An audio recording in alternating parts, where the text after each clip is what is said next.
This workout has 3 separate parts. The first part from 0 to 10 minutes will be for time, 21, 15, 9 overhead squats and kipping handstand push-ups. Then at the 10-minute mark, you'll start workout number 2. From 10 to 20 minutes, it'll be for time, 15, 12, 9 deadlifts and strict handstand push-ups. And then last but not least, from 20 to 30 minutes, you'll have 9, 7, 5 sandbag to shoulder and burpee box jump overs. This workout comes in week 2 of our open prep cycle in TTT Compete. Our intent is sprint couplet metcons. We want these to be speed-based couplets with an emphasis on movement speed and efficiency. For elite level athletes, we'd like you to keep these unbroken or as close to that as possible. For those that have a limiter or RX or maybe intermediate athletes, have pre-planned breaks and have a strategy to minimize your rest times. And this should be intense. Get after it, push yourself, but know that there's a rest after each. Let's watch the workout. Oh, we have the one and only Alexis Raptis, who is one of the fastest squatters I've ever seen. This first workout is 21, 15, 9 overhead squats. And kipping handstand push-ups, and as you can see, the difference in speed of a games athlete versus probably I would say the average person, RX or intermediate in our program or any program is great. She's moving so fast on these. And for those that are trying to figure out how to have a faster cadence on your overhead squats or wall balls or dumbbell squats, any variation, a couple things that you can do is widen your stance and then also widen your grip on things like thrusters or anything else where you have to press it overhead. Alexis is obviously world-class at these movements, so you're going to see someone that is sprinting the entire time. But let's say the athlete that does this workout in our Compete program who's not great at handstand push-ups but really good at overhead squats, how would you break it up?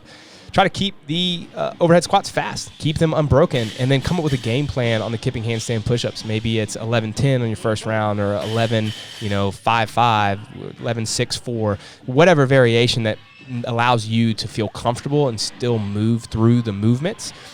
Makes a lot of sense. We're trying to maximize or really minimize the time in the workout, but maximize our performance.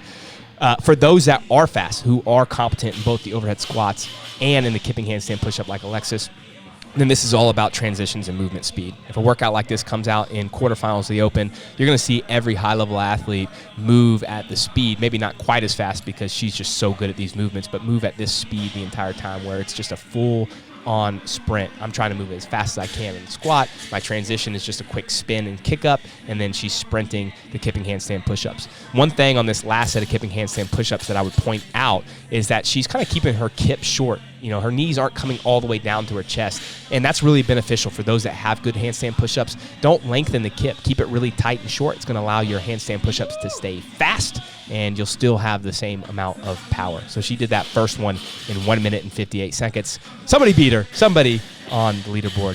Who will beat her in Compete? Or if you're just watching this video, let's see what you got when you do this.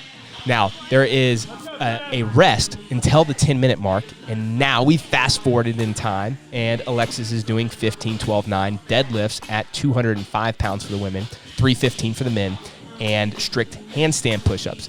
This, again, she's still going to move extremely fast. A high-level athlete will probably do this unbroken or maybe just break the deadlifts into 2 sets on either the 15s or the 12s.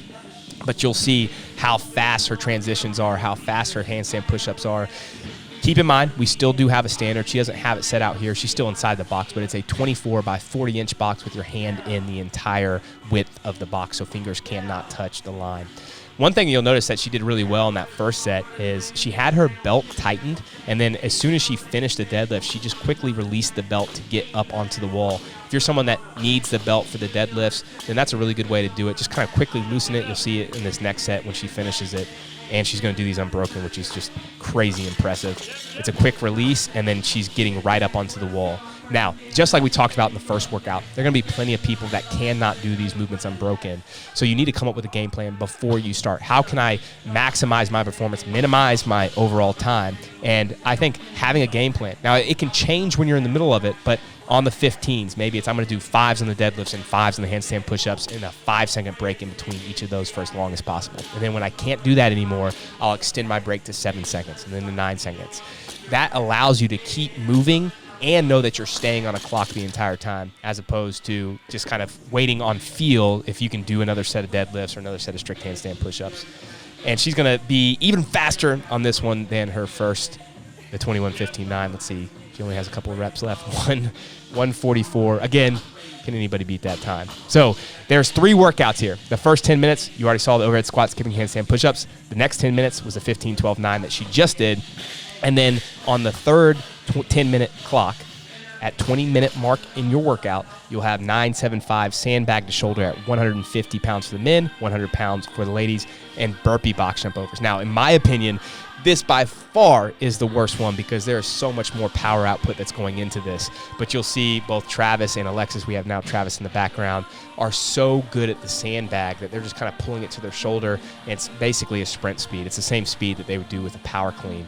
Now, for most of us, if we don't have exposure to the sandbag, make sure you're practicing it, warming up with it, kind of getting a feel. Can you do touch and go? Do you need to just hit it to your shoulder and drop it every single time? But really, more importantly, practice how you're going to get it off the ground. Having the same positions off the ground will help you be more efficient, but then also keep you safe so you don't pull your back or do anything silly in a workout like this.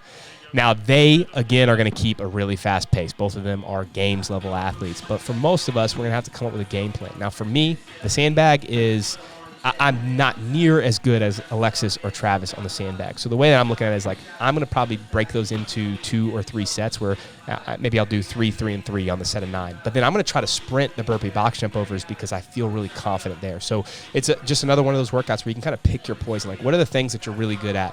If you're not good at either of them, still kind of come up with a game plan of like, where can I separate myself from my peer group? And for most people, it's probably going to be on the sandbag, especially in the RX path. But it may be that your sandbag is just going to always have to be singles, and then you still need to make up time somewhere else, and so that would probably be on the sandbag. Now you can see Alexis pulled ahead of Travis, even though she was behind on the speed of the burpee box jump overs because she was able to keep the sandbag touch and go. Part of that is the kind of just the weight difference, right? 150 to 100 is much different than the percentages that we typically would see with the barbell from male-female, especially with games athletes. The other part of that is just like her speed at keeping those touch and go the entire time, where Travis did 1 touch and go set, and then he had to do a couple singles at the end. So this is the last set, and this is going to be a set of 5 for Alexis. You can see it's getting a little bit more challenging, but she's still just, pulling it straight up to her shoulder and getting it right back down. If you've been in the program and you've been doing all our sandbag work, I think I would encourage everyone to try to do some touch and go sets. It doesn't have to be unbroken like that. I don't think that that's attainable, but again, like maybe on the 9s you do 3, 3, and then you do a couple singles just to get some practice, especially if you're someone that's going to make a quarterfinal or you're battling for a semifinal spot. I think it's really good practice to do that. So she's sprinting these last set of 5 burpee box jump overs. That's 3 really fast, high-powered workouts back to back to back, but they're all workouts that you may see in an open or a quarterfinal. So get after it, compete, and have some fun.